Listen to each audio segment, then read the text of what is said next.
Today I thought I'd rank Martin Amis novels. Just the novels. No nonfiction, no short story collections, no memoirs. And no Inside Story. Yes, I know Inside Story is technically a novel. It even says a novel on the cover. But as it's more of an autobiography in the form of a novel, I decided to leave it out. So, let's begin.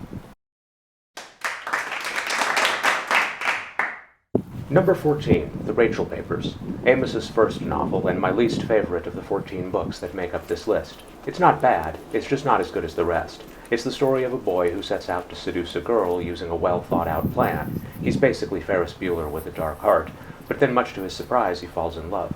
The Rachel Papers was made into a movie, with James Spader in a small part, playing basically a version of the character he played in Pretty in Pink. Number 13, Night Train. Night Train is a metaphysical detective story, and it has its moments. There's a body and a murderer to be found, but the dialogue mostly falls flat. I don't know if Amis was trying to make the characters sound like the ones in a bad procedural, but if he was, he nailed it, because they do. This one was also made into a movie, but they changed the title, calling it Out of Blue. Number 12, House of Meetings. Set largely in a prisoner of war camp, House of Meetings is the story of two Russian brothers who are in love with the same woman. The title refers to the place where conjugal visits take place, and where much of what happens in this novel happens as a result of what transpires in the House of Meetings. The prose is, as always, top-notch, but this one just doesn't do it for me. Number 11, Success. The story of two brothers, who are nothing alike.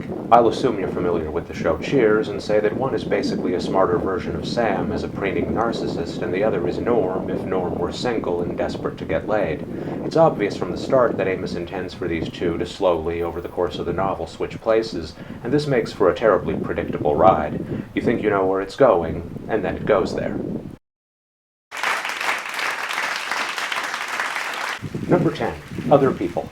A woman wakes up with no idea who she is, or where she is, or even how things work. The world is an alien landscape to her and to us, as Amis describes familiar things from the perspective of someone experiencing them for the first time. What are shoes? What are drugs? It's a terrific novel with a well-done reveal about what happened to cause her amnesia in the first place. Number 9. Lionel Asbo is the story of a very bad man who wins the lottery and becomes a minor celebrity. The prose is fine. It's worth reading for that alone, as are all of Amis's novels. But this one falls flat when it comes to the story, or rather the distance Amis keeps between his prose and the events he's describing. Call it poetic obfuscation. Too often Amis implies where he should have come right out and said it, as Amis in his earlier novels no doubt would have done. Number 8, Time Zero. Like Other People, Time Zero was another alien landscape novel, one in which the world and the way it works is defamiliarized, as the novel runs in reverse. The events do not take place in reverse order, beginning with the last chapter and ending with the first. No, everything literally happens in reverse.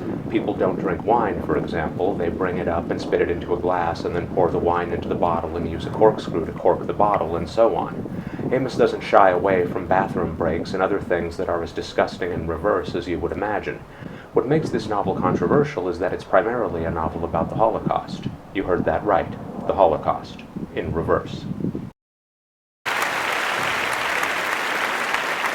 Number 7, The Zone of Interest. Amis's second Holocaust novel is about the day-to-day goings-on of German officers at and adjacent to Auschwitz. Normal human relationships unfold as the mechanism of evil grinds on all around them. An oddly poignant and disturbing evocation of the banality of evil, The Zone of Interest is another Amis novel made into a movie, this one nominated for Best Picture at the upcoming, as of the making of this video, Academy Awards.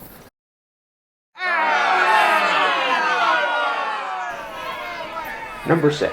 Okay, I realize that this is a controversial ranking, as Yellow Dog is considered by many to be Amis's worst novel. But I like it, rather a lot.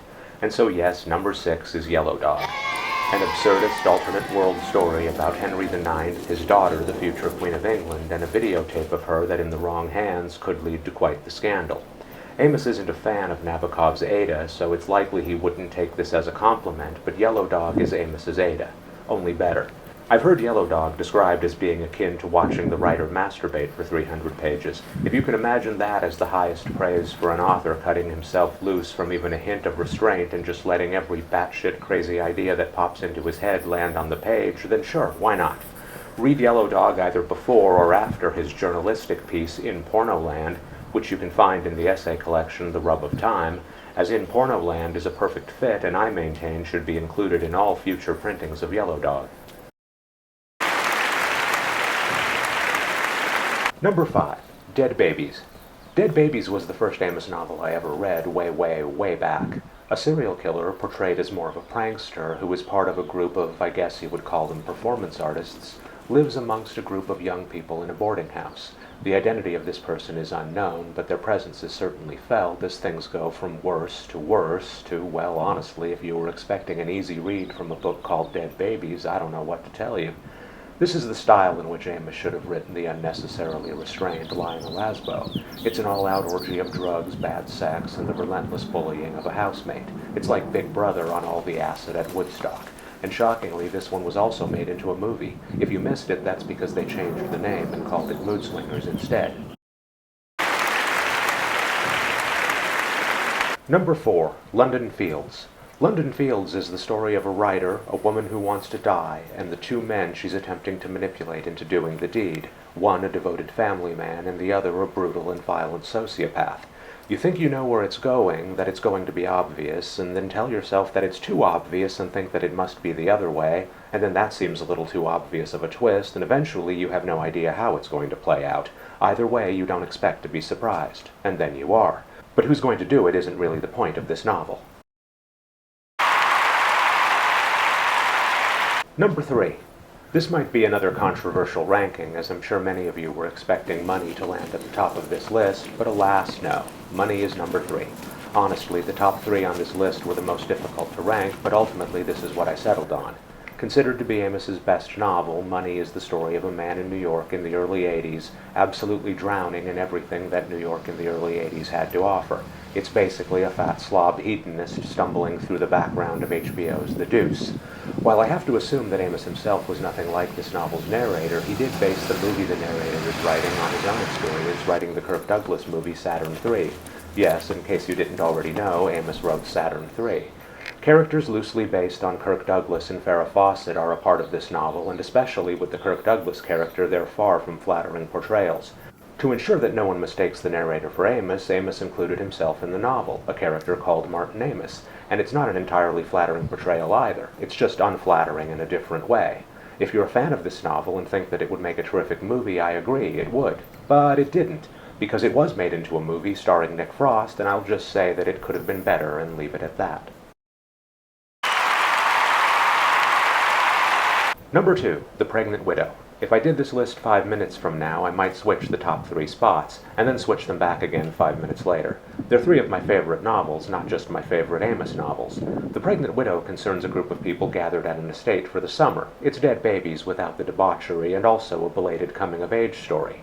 It's also a lot to do with the classic Victorian novel and all the sex, or lack thereof, in those novels. The final third is almost a different book, and it's the 2 parts combined that make it the brilliant novel that it is. As I was watching the recent movie Saltburn, I thought of this novel and then thought of Saltburn as being kind of like what Bret Easton Ellis might come up with if he were asked to turn The Pregnant Widow into an exploitation movie. This is a more restrained Amis, but in this case it's appropriate as restraint in the era of the sexual revolution, during which most of this novel takes place, is sort of the point. And number 1, The Information. I didn't really like this one when it first came out, but then I read it again years later, and then again, and now I think it's one of Amis's best. Although, like I said, it alternates with The Pregnant Widow and Money for the top spot. The Information is the story of 2 writers whose rivalry just keeps escalating. Thought by many to be based on the relationship between Amis and the writer Julian Barnes. If that's true, it's hard to believe they were ever friends to begin with. But they were, and then they weren't, so who knows? One of the best books ever written on the subject of writers and writing, and a masterclass in the poetry of language. To say that Amis hit it out of the park with this one would be an understatement. And I guess that's it for this video. As always, if you liked it, remember to click like, and if you didn't like it, click like ironically, and I'll see you in the next one.